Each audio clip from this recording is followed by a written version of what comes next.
I'm like, oh, I'm done. I'm done. I get embarrassed by all front of my family, my friends, and my coworkers. Public are so poor. They don't have anything to eat, and we have to live there secretly because it's border sides. The rule is very strict. If strangers appears, they have to report to the police. So the neighbors, they searching each other, or police, they open the door just without any notice, without any warrant. They searching the houses. Like middle of the night, like 2 o'clock, 12 o'clock, doesn't matter. They just burst open the door and then, police, we have to search your house. And then they search everything in around the house. We couldn't go outside. And then fearing police could burst the door open any moment. It was so scared and hard. I feel like I couldn't even breathe properly. Nighttime, we have to go to the storage in their backyard. There's barely nothing to eat. And the lady, around 30 years old, but she was so pale, skinny. She told me that she has eaten like 5 days, and then she had one son. Left the son behind her mother, trying to go to China to get some food. I had some money. I saved it from my mom's business. To be honest, I stole some from my mom's wallet. I have to have some money just in case if anything happens. I know money can save me. And occasionally I went outside with her. I put like worn out scarf around my face, so pretending I was old lady. Went to black market and then get some food for us and the house with my money. The lady was local, so she is familiar with the area. And also she was crying every night because of her son. First, she's leaving behind her son without any promise in the future if she could see him again. And second, her mom is starving. She know they don't have anything in the house. Like she was crying, she was so sad every night. So I even gave her some money to buy candy for her son. She thanked me so much because at least she could give her son something before she's leaving. I was happy for that. After 2 weeks, finally the right moment came. It was nighttime. I think it was 2 a.m. or 3 a.m. because you know those hours is the sleepiest hours. So the army, they fall asleep, right? And broker knows somebody in the guards and bribe him, work with them. We were heading to the river, the border. It was so scary. It was pitch dark. I was holding my breath, just quietly moving. And then guess what? Someone was bursting out the bush and then stopping us. Like, stop, stop, right there. More people coming to surround us. I'm like, oh, I'm done. I'm done. This is it. My heart dropped. They were searching us and they investigated, trying to find out who we were. It's obvious. Our backpack, there's extra clothes. We're trying to make an excuse, we didn't know we lost the way, like something. They already treating us like a criminals, right? And then they brought us to the office. I'm like, oh, my life is done. I go to jail. They like, oh, we caught you, you betrayers, like that, already saying that. I already lost my mind. So I was sitting there and then, oh, I go to jail. This is where I end. And I get tortured. I get treated like animals. More scary thing is that I get humiliated. I get embarrassed by all front of my family, my friends, and my coworkers publicly. I really wanted to rather die. We looked at each other and I looked at the broker and they were like, like that. And I lost my mind a little bit and then I was like, oh, I can't die like this. You know, I can't end my life like this. And then I tried to think all the possibilities that I could use. Please save me, please give me one more chance like that. And there one thought came to me. I remember one time my relative telling my mom that her husband's stepbrother works in the border side. He was police. In North Korea, you rarely have stepbrother or stepsisters because they rarely divorce. So I was like, oh, stepbrother? And the stepbrother brought her husband some good presents, like gifts and some good stuff because he works in the border side and he got the stuff from people that bribes him, right? I overheard they whispering it. Even though they're stepbrothers, but the name is very similar. I was, okay, let me just try. I asked one of the guards that guarding us, hello, do you know anybody named like his name here? Does he work here? The guard says, huh? You know him? How do you know him? And I was like, oh, he's my relative. Can I talk to him? Yeah, he works here because it's nighttime, so he's at home. And then I told him, can you tell him I'm here because his relatives here? Okay, in the morning when he come to the office, I will tell him. And sounds like he is in charge. As soon as he heard that name, I noticed his demeanor a little changing, and then his eyes got a little bit softened. My relative's relative, he didn't know me, and he didn't even know I was exist. He could be saying, I don't know that person. I don't know. Even his relatives, it could be dangerous to him, so he could refuse. I was waiting with the hope that he could respond something and he could save me. The broker and the other lady heard that, right?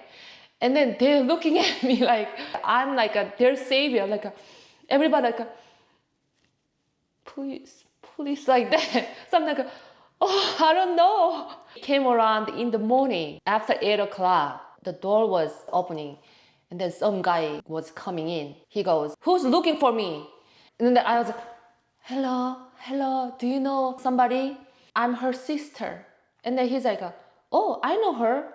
She's my brother's wife. Are you her sister? Yes, I am. I never heard that she has a sister. Oh, she never told about me. Oh, she's my sister. And then, oh, really? Oh, okay, hi. What are you doing here? Where do you live? Actually, I visited my aunt's here, and then I trying to find her house, and then I kind of lost. Like, can you please help me? I don't want to end up my life here. Please, like, can you save me? And then he was looking at me like, huh, like this, and then don't even think about what you're doing. No, don't even, just go back home. Because you're lucky you saying my name right away before like more people know. Only like, because it's overnight, so they didn't report their officials yet. Because they about to. They arrived, right? They about to report them what they caught over the night. He told me that before anybody could know, I can take care of you right here. And then I'll bring you to the train station and go back home. Never come back. And he also informed about me that this week is very heightened security week. I think something happened from the government, and the government ordered them for especially this week put extra security on the border side.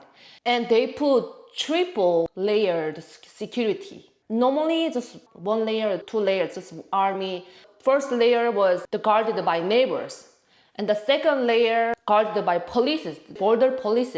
And then third layer was armies. So there's no way we could get through that layered security. So he told me that not this week, don't even think about it.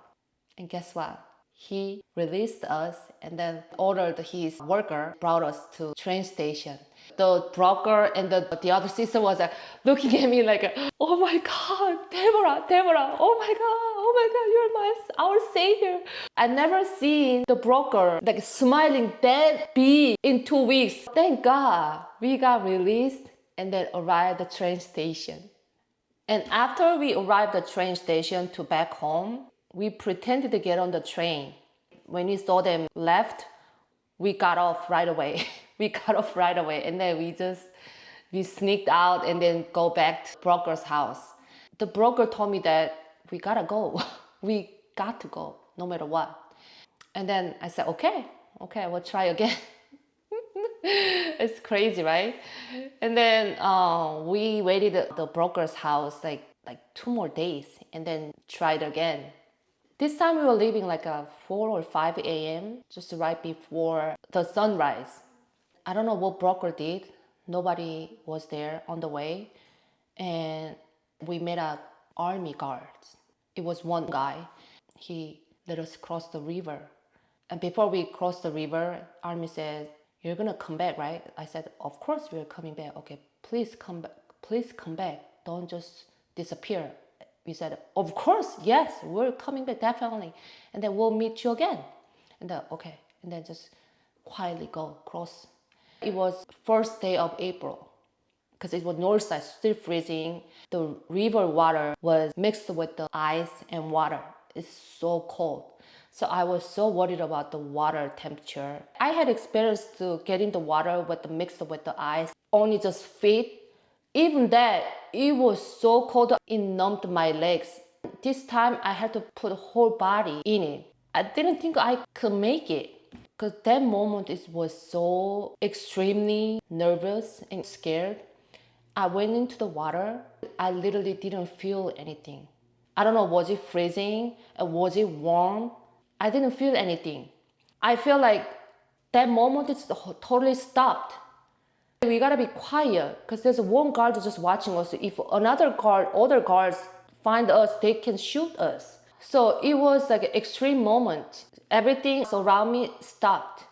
It's like, when you watch a movie like a bee, and then that moment was stopped, and then with the slow motion, like we were getting to the river. I didn't feel anything, and then I put my little backpack, put it in here because there was dry clothes here. So I put here and then get into the water, and the water already like coming here. The broker and another lady was short. I remember I'm seeing her, the water comes to her mouth like this. She could not yell, so she was like, like that. So I had to grab her hands, carry her, and then the broker grabbed her hands, crossed each other, right? I don't remember how long it was, how long it took. When I got my consciousness back up, I came out of the water. I stepped on the land, and it was China side. I had all like kind of mixed emotions, feelings, all kind of mixing up. Like now I left my country. I betrayed my country that I didn't really want to. And I betrayed my family. The moment was chaos and then everything like slow motion. That's how I was at the moment when I crossed the border and then arrived to China. Thank you so much for listening to my story, and I'll come back with more stories. Thank you.